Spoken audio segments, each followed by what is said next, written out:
Hi, and welcome to the Expansive.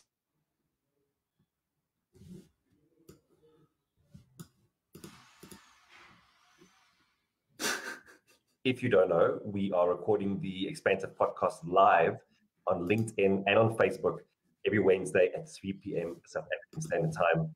And of course, as always, I'm joined by my ever elegant co-host, Mr. John Sanei. John's in Cape Town.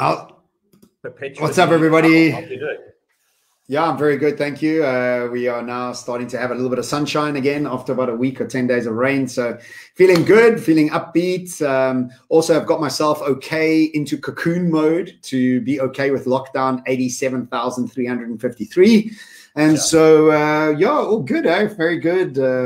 Taking it easy, actually. Did a heavy train workout this morning, but otherwise work's pretty chilled. Couple things on the go, writing my new book. So nothing new. What's up with you? Is there a new Ironman or triathlon that you are working towards, or are you just training for the sake of it for now? Yeah, no. I'm not going to do any of that. I think I've done what I need to do. I've achieved that goal, and I don't have any other races at this time planned. Yeah. Listen, on my side, pretty much Groundhog Day, pretty much the same as every other time. Creating content, shooting videos. Did some work for Liberty this week where we were helping them to do like a short 5 to 10 minute long video that they'll be sending out to their advisors. It's been a pretty cool week so far. Working on a new talk. Dude. Same old day. It's Groundhog Day. It's Groundhog Day. It's Groundhog Day. I think everybody's feeling it. You know. Exciting to tell you. Yeah. No, unless you're in Ibiza or Mykonos, and all of my friends that are there. Stuff you. Stop sharing pictures. You're irritating me. But I'm going to go and try and get a vaccine after this so that I can start traveling again. I got a talk in Latvia and Lithuania coming up in September. And they said that I need to have a vaccination done in order to get the visas. So I'm going to go and see if I can get a vaccination and also then tag on a Greek holiday after Lithuania. So let's see if that works out. But looking forward to exploring and figuring out if that's possible. Do you still remember the protocols for traveling? Like, when was the last time you were like out of the country? It was literally when you came back from Dubai in. Yeah. But look, I can tell you this, is that the last time I traveled to Joburg, I forgot toothbrush and underwear.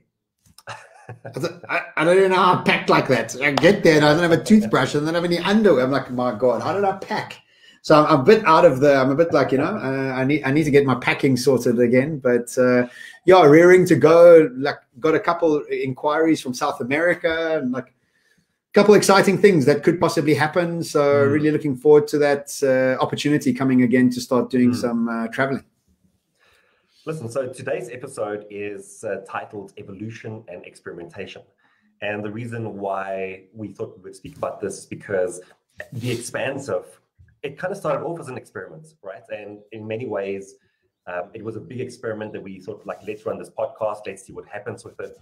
But then in between, from episode 1 to episode, I think, 74, where we are at today, we've been running many small experiments in between. And like you were saying just before we jumped on, it's this experimentation that eventually leads you to evolution. And we are just entering into another big experiment now as we are speaking. And maybe you can kind of tee us up for that and take us through what that's going to look like. Yeah, I think we're in a time that like really asks us to evolve. And the only way you can evolve is by trying things out, sucking at certain things as a beginner and having that beginner's mindset as you start evolving and trying to see what actually sticks, what grips, what doesn't grip, and etc. So, for example, this live version of the podcast that we're doing is also part of the experimentation. We saw a whole bunch of different brands from Hey, I just remembered, we haven't done the Spotify live group. Should we get to do that next time, Erik? So Spotify, Twitter, all these platforms have now got these live rooms. And so we decided to go live on LinkedIn and Facebook here. So I think where we are right now is getting ourselves out of the panic, the respond, the recover, into a place of experimentation as we start to find our feet in this incredibly fast changing world. And so in our personal brands, we've been experimenting a lot. And also now with the Expansive, we're experimenting a lot. So a couple of things that I did on a personal brand, and I'll use those as a starting point, and then you do the same, I think, and then we can come back to Expansive. But I decided at the beginning of the year to really give LinkedIn a go and to market as hard as I can there. So I hired a LinkedIn team, a company that does LinkedIn. I hired a copywriter that would write essays with me every week. I got a PR company. And for 6 months, I gave myself the goal of following through very expensive 3 service providers, but to try and get myself out there into the right publications, onto LinkedIn, and to all those sort of things. And, you know, after 6 months, I can tell you that I didn't really get any direct ROI on my money. What I did do in hindsight is I developed some more thought leadership into the marketplace. The lady that Chantal and I, who wrote all the essays together for the last 6 months, are now becoming part and parcel of my new book. I learned so much about LinkedIn and the potential of LinkedIn, and realizing that you need a full-time person focused on LinkedIn. And so after 6 months, and I said to all of the service providers, I said, look, there's nothing wrong with your service. It's just I wanted to try it for 6 months, see what happens. And then for the next 6 months of the year, I'm focusing 100% of my time on TikTok. And I'm saying, well, okay, I did all the writing. I did all the thought leadership. I did that. It was great. I didn't get any direct ROI, but that's okay. I wasn't really expecting that. And you have no idea what indirect ROI you actually got. There's no way you can tell. And then on the TikTok side, now I'm thinking, okay, well, how do I use video to take my existing content, repurpose it? And then now I've taken that investment I made on that side. Now I'm investing it on TikTok and trying to develop a more video-based short video forms that I can share across the way. And so if you are listening to this podcast or you're listening to this live, you would have noticed in the last few days, all of a sudden, there's a lot of new videos coming out. And so that's going to be the next thing for the next 6 months. And look, will it give us the end result of putting us into that sort of global marketplace? Maybe, maybe not. But we're in the space of experimentation and evolving. And rather than just doing what we've always done, let's try new things. And yes, will it cost money? Yes.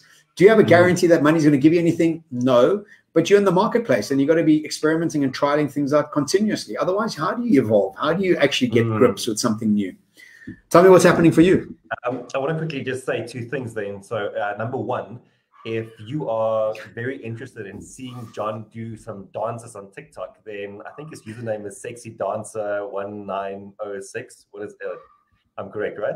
That was my secret account. I can't believe you gave that out to everybody now. But yes, it's Sexy Dancer 6969. Obviously, yeah. Look, let me just tell you, those dance moves have gone off TikTok. They're not on TikTok anymore. In fact, I'm learning so many new things. Not my TikTok. I'm learning lots of new things. I've learned new cooking. I learned this thing the other night. You take a lettuce, you cut off the base, you put it in water for about 20 minutes. All the water gets sucked up and that lettuce becomes fresh and full. Have you done TikTok. Yeah. Unbelievable. Now I soak my, look at this health, picture health, bro. This is soaked lettuce. What's going on here? Listen, that's just one thing I learned the other day. I think it's a very valid point that when we look at social media channels in general, where they end up is very different from where they start. And I think people forget that. And TikTok is a great example that when it started, I mean, it was Musical.ly before, right? So it became Musical.ly, then it came TikTok. So obviously it was very dance driven.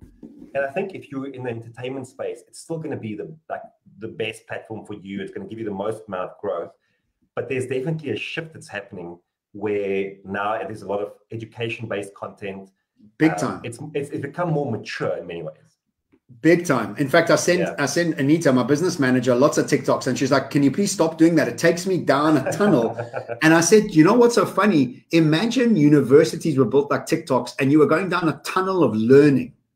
Like 30-second to 3-minute pieces of learnings continuously. I mean, I think it's genius. It really is genius.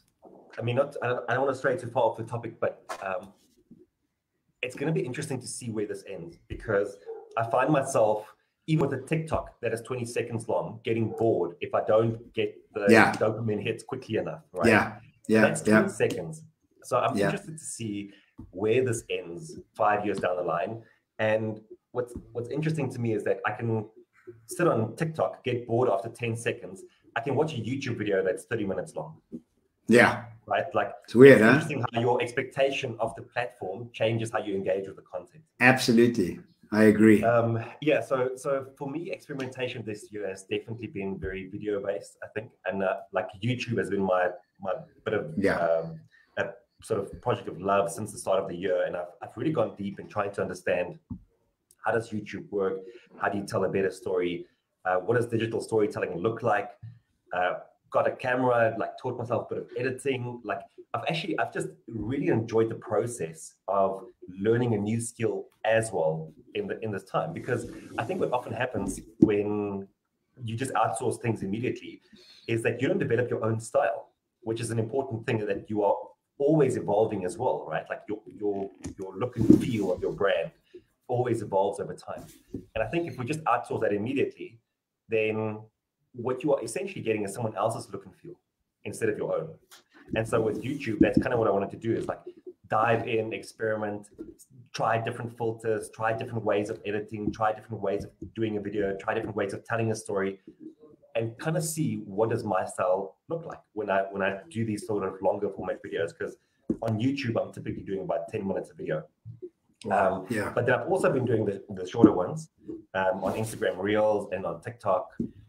So we'll see how it goes. But like it's been a really interesting journey to take a skill that we have, which is, because I mean, that's what we do for a living, is we are telling stories on stage and sharing ideas on stage, and to take that into a video format and to build it out into a way that people are engaged for 10 minutes long. Which, by the way, almost never happens. Like if you go and look at YouTube analytics, like 30 to 40% of your audience actually gets to the end of your video, which is a bit disheartening, but it's also fine. Yeah, but I think there's two things there, right? It's the TikTok mindset of expectation of being continuously entertained non-stop. And also there's so much content. It's like you can, you need 57 versions of yourself to just listen to all the content all day, every day. It's just like it's non-stop.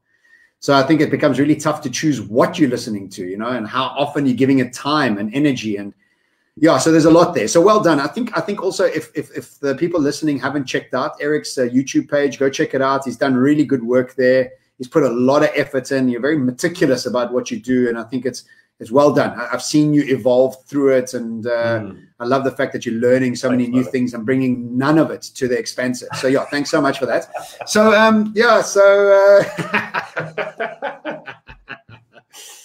okay, so let's talk about the Expansive now that Erik's done jack for Expansive. So no, I'm kidding. So what we've done with the Expansive over the last couple of years is there's been one of us pushing the other one of us to keep doing things, and the one keeps saying no and the other one keeps saying yes. Answer the competition now. Who you think is the one pushing the one or the other? And you could win an hour with Erik on a coaching session. Anyway, it's me who keeps asking Erik to do 57 different things, and I keep getting booted. But finally, Erik agreed, and now we have begun a journey that is going to help us grow our Expansive platform, because we also think that Expansive started off as a podcast, and because people aren't commuting to work anymore, the type of what you listen to on a podcast has changed. So we've also got to evolve with the times. And so we're thinking, okay, well, shorter video form of the podcasts. And this is what we're doing now. We're experimenting with WhatsApp groups. We're experimenting with shorter form videos with titles. And so we're just trying to figure out how to make it more of a adaptive, multi-platform expression of the Expansive. So it's not just stuck on LinkedIn or on podcasts. So I'm really excited. I think it's cool just to have the commitment from both of us for the next 6 months, have the budget in place, and really start to learn. Because I also think that the guy that we've hired to work with us, Gideon, has got a lot to teach us. I think it's Peter Diamandis who actually pays interns to make him the intern. So he has this reverse intern process, right? So you have these 25-year-olds interning 50-year-olds or helping them, or mentoring, not intern, mentoring. So he's got these 22-year-olds mentoring him, and he's 60. And I feel Gideon's doing the same thing for us, almost teaching us about the digital world from the bottom up rather than from our perspective down. Dude, it's so funny because I remember when we just started talking about TikTok, I remember there was a phase where we spoke about it and we were like, nah, like not for us.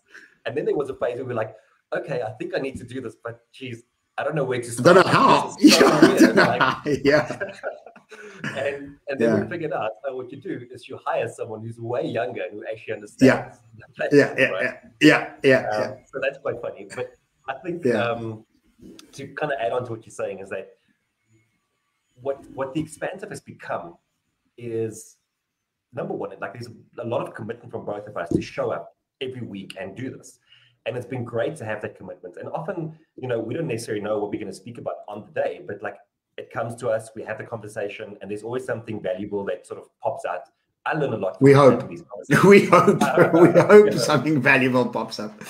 Yeah. And what we've seen is that it's a great relationship builder, right? Like we've got into many conversations with clients, and they've either hired us because of the podcast, or when we get into the conversation, they're like, we love the podcast. We feel like we already know you. Yeah. And we also want to put that onto steroids. And what that means is that you need to invest more time, effort, money into it. And just, looking at the way that we live our lives, unfortunately, we don't always have the time to be intentional about sharing everything we do, because there's a lot that we do. So I think something I like about this route that we are taking now is that it takes a lot of that off of our hands, and we get to focus on the things that we are good at, and we get to allow someone who's good at what they do to amplify the message. And I think you've always been very good at that, at bringing people into your fold that you think will help you to bolster the areas where you either don't have time or where you feel like you aren't as strong. So I'm really looking forward to the journey and seeing what this is going to deliver. Yeah, I was chatting this morning with a friend, and we were talking about containers. To create the container, not always need to know what has to go inside the container, but create the container and say, okay, well, through the process of experimentation, conversation, we will fill the container with exactly the right things that's needed. And I think we're doing the same thing here. Is we've got this container of trying to aim of growing the brand, and then building the team that are going to bring it together and to fruition, and then experimenting through the process. And I think that's the key here. And I definitely do that with my books. I build the container. I kind of know what I want to say. I begin the process, and by the end of it, it's a different type of book. It might even have a different title, but I built the container, and it took me weeks, months, and years to put stuff into that container. I think it's Adam Grant, I know for sure. It's Adam Grant on his book, Think Again, where he has 3 types of people. He says you have people that when they get given a task, they do it immediately. They get people who get given a task to do nothing until the night before. And then you have other people that are obviously the best performers, is that you start and then you allow it to breathe. And other people call that procrastination. But what you're actually doing is you've set up the structure and waiting for as much information to come to you. And the week before you're supposed to hand it in, or the few days before, you do the project. But you've allowed this time in a space of container to really bring you the latest information that you have available to put into the container. So if people are listening to this, and kind of the thing to take away from this is you don't have to know the answer. In fact, I think it will be impossible for you to know the answer when you start the journey. It's the intention of what you're trying to do and what sort of container you're wanting to build. And then in conversation, you start bringing more and more people into your fold that's wanting to share your vision of this container. They themselves will feel even better when you don't put any pressure on them to have to perform. It's like, look, let's do this together. Let's collaborate. Let's understand this. Let's learn from each other, and let's fill this container to the best of our capabilities. And then I'll be also having conversations with 5 other people doing the same sort of thing. So I think people are focused on perfection, not progress. And then the container must be solid before they start the process. And that's impossible. That doesn't happen, So yeah, they need to be easy with themselves. I released a video this morning, actually, that said, that at the end of the day, like whenever you try something new, you might fail. And that's a very real possibility. But the alternative is that you might succeed. But the reality is that either way, you'll learn a lot. And I think, therefore, it's always worth trying. Like you always have to immerse yourself, see what happens. Like, you know, you either fail or you. Well, no, you see, even fail. Like, let's understand that you're not failing when you've just built a container and you're experimenting, you're trying things out. Where are you failing? The failing is saying, I need it to be absolute at this time for this outcome. And if I don't get that, I failed.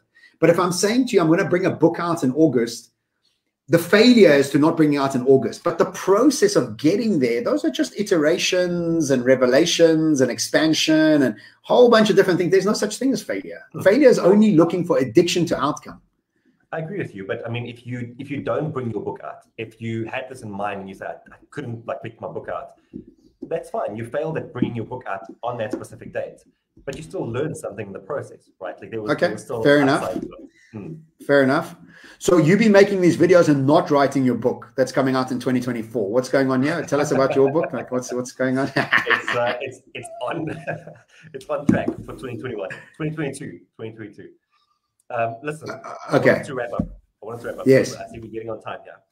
There's one last thing that I want to touch on, which is that in the name of experimentation, the podcast has taken on a few different formats, right? Like initially we decided that it's just going to be the two of us having chats and seeing how things are going to go. Then early last year we said, let's bring on some guests, let's see how that goes. It wasn't necessarily the best way for the podcast to be run, but it was a good experiment to run anyway. And where we kind of settled is that we enjoy this format. We enjoy the ripping back and forth, and people seem to enjoy that as well. So in the name of experimentation, though, what we are going to do, which we haven't done before, is that we are going to be bringing on a sponsor. And the sponsor is yet to be determined. Sponsor is actually the wrong word, I think. We're looking for a partner. Because what we are on is a mission to be more expansive. And we're looking for a partner who's on that same mission. And I've really been enjoying the conversations that we've had around who is a good fit, because it's not just about getting someone to invest money into the podcast. It's really about an alignment of vision and brand. Do you want to just quickly say just 30 seconds about your thinking around a good fit and what that looks like? Yeah, I think, the company that we eventually choose to work with and chooses to work with us must almost be very proud to be associated with our thinking and our sharing and having all their staff listen to it. And it's almost like we must both be proud. I don't want to now have, our sponsors, KFC. That's not going to be a good fit. Not that KFC want to do it with us anyway, but I think the value system needs to be very much aligned, and there needs to be a very clear sharing of vision. So yes, we are looking for a partner, and we think that with a partner, we can add value to that partner's life. We could do certain things for them and their staff, and they could help us grow the brand, and we could have a nice symbiotic opportunity to get new people to hear about their brand and our brand to be proliferated into their organization, not just through a podcast, but in other ways as well. So we're on the search. It's part of our experimentation and our process of growing. And so if you're out there and you think you could be a good sponsor or a good partner with us, please do reach out. It's not actually a lot of money. It's not, but it's about really just partnering and taking on a sort of dynamic approach to marketing and to growth that we're going to go on a journey with for 6 months. And so, that's kind of what we're looking for. And good thing you brought it up, Erik. Smart move there. I didn't see you bring that up, but good. Yes, very good. So you can either reach out to hello@johnsanei.com or Erik@erikkruger.com, and then we can have the conversation. John, here's to the next few months of experimentation and growing the podcast, being expansive together. I look forward to it. Yes, me too. Thank you for being the partner on this ever expansive journey. Thank you. And to you, my friend, anybody else out there listening, if you enjoyed this, please share it with somebody you think who could do with hearing this. And also make sure you're taking care of yourself. The virus is still out there and mutating. And once you've done that, please go and help somebody else. Ciao for now. Cheers.